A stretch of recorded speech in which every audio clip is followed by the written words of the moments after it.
सज्जनों जय श्री कृष्ण। सज्जनों कहते हैं, रामायण में लिखा है कि कर्म प्रधान विश्व रचि राखा, जो जस करे सो तस्वर चाखा।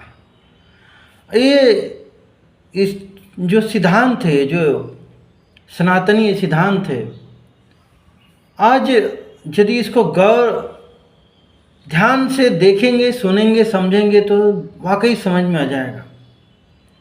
देख रहे हैं कि जितने भी जीव जंतु हैं, जो भी कर्म बंधन बांध के आए हैं, उनका वैसे ही गति दुर्गति सुख दुख पा रहे हैं। कोई रोक पा रहा है क्या? कहीं की सरकारें भी नहीं रोक पा रही हैं, चाहे वो पशु हों, पक्षी हों, कीड़े हों, मकड़े हों, चाहे मनुष्य क्यों न हो। देख रहे हैं कि युद्ध हो रहा है, एक दूसरे को लोग मार रहे हैं, कोई किसी की नहीं सुन रहा। ये जो कर्म जो है,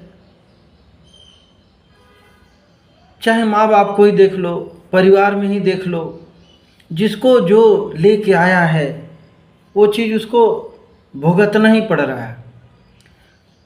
जिस तरीके से 100 गायों के बीच में एक बछड़े को छोड़ दिया जाता है तो अपने माँ के पास ही पहुँचता है, दूसरे गाय के पास नहीं जाएगा।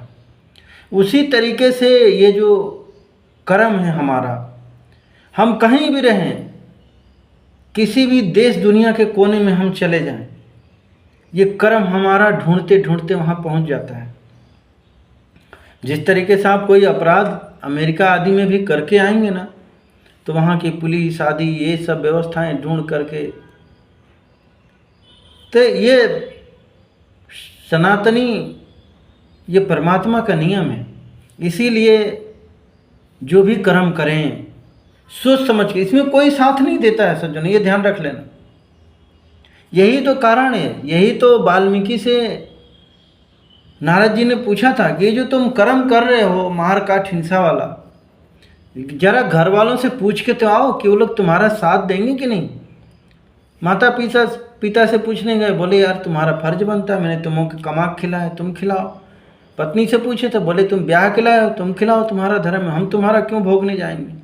बेटा बेटी से पूछे तो बोले भाई तुमने पैदा किए, तुम्हारा धर्म खिलाओ, हम तुम्हारा कर्म क्यों भोगते हैं। तब उनकी आँख खुली, मैं किसके लिए कर रहा हूँ ये मार काट, ये हमको तो बहुत भोगना पड़ेगा। तब जाकर के भगवान का ध्यान आया और वाल्मीकि ऋषि बन गए। तो आपको भी सोच समझ करके अपने जीवन में कर्म करें, कोई साथ नहीं भोगने आएगा। एक बुखार हो जाता है या थाने